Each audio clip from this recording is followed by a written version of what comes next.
Hi, third graders. Feliz Dia del Niño. I hope that you enjoyed your day. You really deserved it. I was really impressed with your work all week long. So I'm glad that it happened to fall on today because I already wanted to celebrate you. And if we keep up this work next week, then hopefully I can give you some more fun activities because you're doing a really great job. And I know that by this point, we're all tired. Like, I'm tired. You guys are tired. So just keep up the good work. You're doing a great job. And hopefully we'll make it through. We've only got 3 weeks left. So we want to make the most of it and celebrate while we're together. And that means continuing with Harry Potter. So remember, we left off yesterday with this amazing illustration of the Norwegian Ridgeback dragon. Hagrid has a dragon's egg sitting in his... No, it hatched. The dragon egg hatched.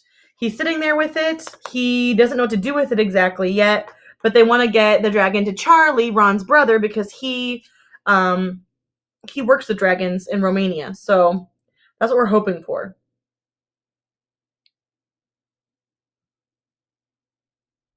Here we go. The following week dragged by. Wednesday night found Hermione and Harry sitting alone in the common room long after everyone else had gone to bed. The clock on the wall had just chimed midnight when the portrait hole burst open. Ron appeared out of nowhere as he pulled off Harry's invisibility cloak. He had been down at Hagrid's hut, helping him feed Norbert, who was now eating dead rats by the crate. "It bit me," he said, showing them his hand, which was wrapped in a bloody handkerchief.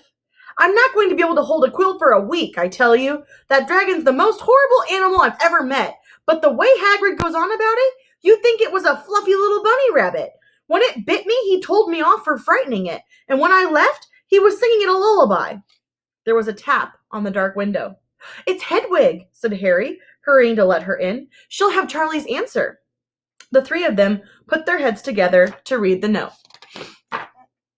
"Dear Ron, how are you? Thanks for the letter. I'd be glad to take the Norwegian Ridgeback, but it won't be easy getting him here. I think the best thing will be to send him over with some friends of mine who are coming to visit me next week. Trouble is, they mustn't be seen carrying an illegal dragon. Could you get the Ridgeback up to the tallest tower at midnight on Saturday? They can meet you there and take him away while it's still dark.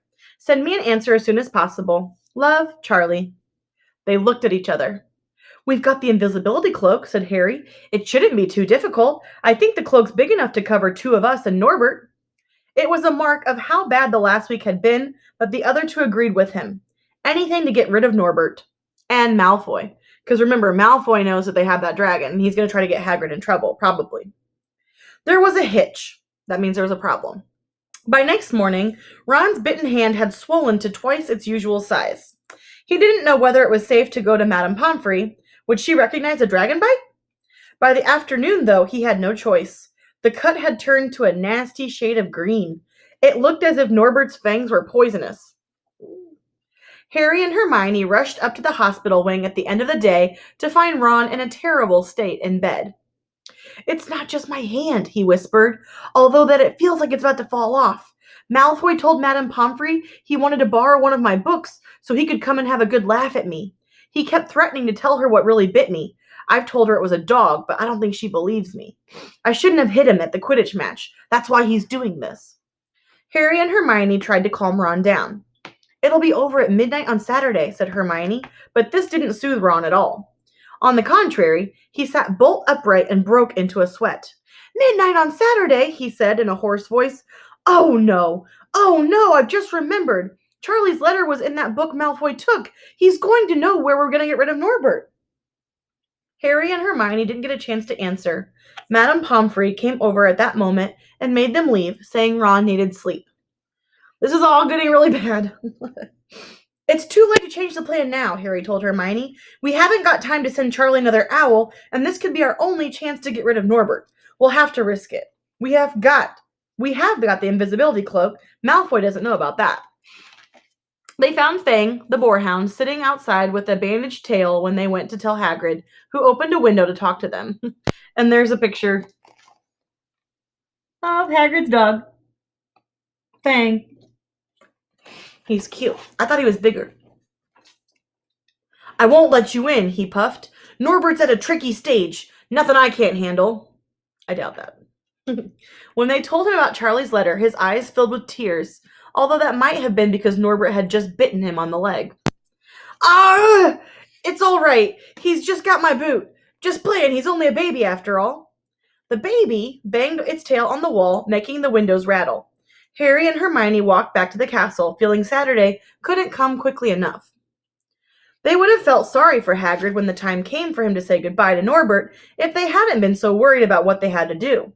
It was a very dark, cloudy night, and they were a bit late arriving at Hagrid's hut because they'd had to wait for Peeves to get out of their way in the entrance hall where he'd been playing tennis against the wall.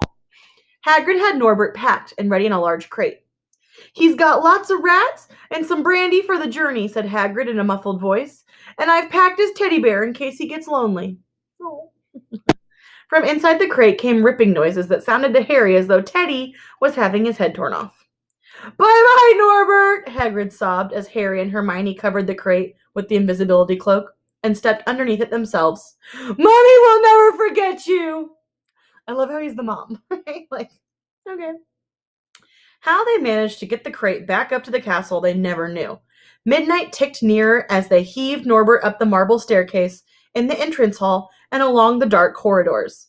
Up another staircase, then another. Even one of Harry's shortcuts didn't make the work much easier. "Nearly there," Harry panted as they reached the corridor beneath the tallest tower.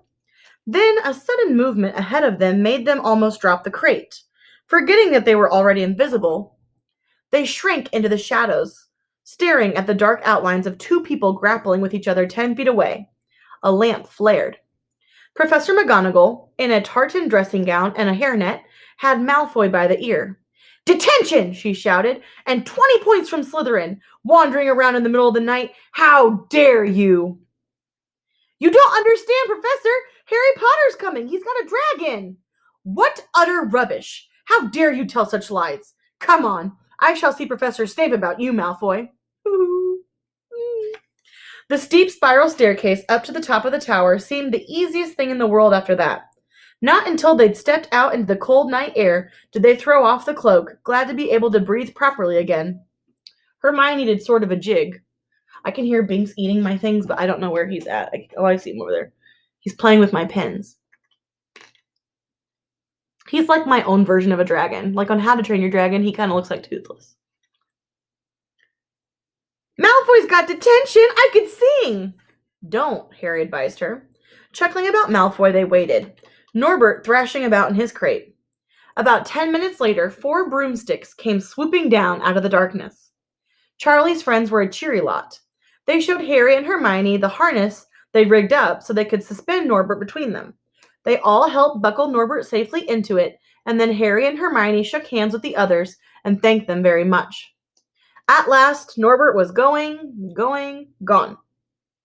They slipped back down the spiral staircase, their hearts as light as their hands, now that Norbert was off them.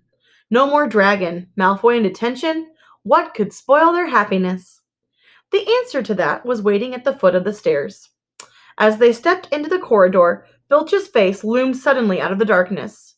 "Well, well, well," he whispered. "We are in trouble." They'd left the invisibility cloak on top of the tower.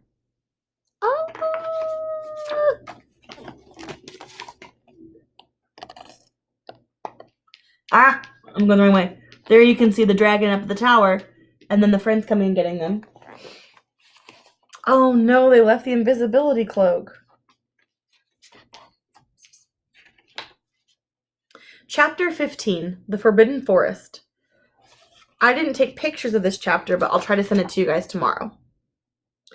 Things couldn't have been worse. Filch took them down to Professor McGonagall's study on the first floor, where they sat and waited without saying a word to each other. Hermione was trembling. Excuses, alibis, and wild cover-up stories chased each other around Harry's brain, each more feeble than the last. He couldn't see how they were going to get out of trouble this time. They were cornered. How could they have been so stupid as to forget the cloak? There was no reason on earth that Professor McGonagall would accept their being out of bed and creeping around the school in the dead of night, let alone being up at the tallest astronomy tower, which was out of bounds except for classes. And Norbert and the invisibility cloak, and they might as well be packing their bags already. Oh, Binks is going to listen. You want to listen? You hanging out? He's listening to the wind. Had Harry thought that things couldn't have been worse? He was wrong. When Professor McGonagall appeared, she was leading Neville. Harry! Neville burst out the moment he saw the other two. I was trying to find you to warn you. I heard Malfoy saying he was going to catch you, and he said you had a drag. Harry shook his head violently to shut Neville up, but Professor McGonagall had seen. She looked more likely to breathe fire than Norbert as she towered over the three of them. I would never have believed it, any of you. Mr. Filch said you were up in the astronomy tower. It's 1 o'clock in the morning. Explain yourselves. It was the first time Hermione had ever failed to answer a teacher's question. She was staring at her slippers, as still as a statue. I think I've got a good idea of what's been going on, said Professor McGonagall. It doesn't take a genius to work it out. You fed Draco Malfoy some cock and bull story about a dragon, trying to get him out of bed and into trouble. I've already caught him. I suppose you think it's funny that Longbottom here heard the story and believed it too. Harry caught Neville's eye and tried to tell him without words that this wasn't true because Neville was looking stunned and hurt. Poor blundering Neville. Harry knew what it must have cost him to try and find them in the dark, to warn them. I'm disgusted, said Professor McGonagall. 4 students out of bed in one night. I've never heard of such a thing before. You, Miss Granger, I thought you had more sense. And as for you, Mr. Potter, I thought Gryffindor meant more to you than this. All 3 of you will receive detentions. Yes, you too, Mr. Longbottom. Nothing gives you the right to walk around at school at night, especially these days. It's very dangerous. And 50 points will be taken from Gryffindor. 50? Gasped Harry. They would lose the lead he'd won in the last Quidditch match. 50 points each, said Professor McGonagall, breathing heavily through her long pointed nose. Professor, please, you can't. Don't tell me what I can and can't do, Potter. Now get back to bed, all of you. I've never been more ashamed of Gryffindor students. Because remember, she's the... What is she? She's like the lead of Gryffindor, right? She's their, adult lead person. Oh, this is so sad. This is not going well for them. 150 points lost. That put Gryffindor in last place. In one night, they'd ruined any chance of Gryffindor that Gryffindor had for the House Cup. Harry felt as though the bottom had dropped out of his stomach. How could they ever make up for this? Harry didn't sleep all night. He could hear Neville sobbing into his pillow for what seemed like hours. Harry couldn't think of anything to say to comfort him. He knew Neville, like himself, was dreading the dawn. What would happen when the rest of Gryffindor found out what they'd done? At first, Gryffindors passing the giant hourglasses that recorded the house points the next day thought there'd been a mistake. How could they suddenly have lost 150 points yesterday? And then the story started to spread. Harry Potter, the famous Harry Potter, their hero of 2 Quidditch matches, had lost them all those points, him and a couple of other stupid first years. From being one of the most popular and admired people at the school, Harry was suddenly the most hated. Even Ravenclaws and Hufflepuffs turned on him because everyone had been longing to see Slytherin lose the House Cup. Everywhere Harry went, people pointed and didn't trouble to lower their voices as they insulted him. Slytherins, on the other hand, clapped as he walked past them, whistling and cheering. Thanks, Potter, we owe you one. That's probably even worse than being talked badly about to your face. Only Ron stood by him. They'll all forget this in a few weeks. Fred and George have lost loads of points in all the time they've been here, and people still like them. They've never lost 150 points in one go, though, have they? Said Harry miserably. Well, no, Ron admitted. It was a bit late to repair the damage, but Harry swore to himself not to meddle in things that weren't his business from now on. He'd had it with sneaking around and spying. He felt so ashamed of himself that he went to Wood and offered to resign from the Quidditch team. Ooh, there's no good stopping point, so we'll stop there. He's going to quit Quidditch. Here's the Gryffindor hourglass. And that's where they get their points, and we can see that they've lost points. Oh, I hope he doesn't quit. He's such a good player. We'll have to pause, and we'll bring it up tomorrow. I promise that tomorrow night we will finish it, and I will see you guys at 9 o'clock in the morning for our morning meeting. Have a good night.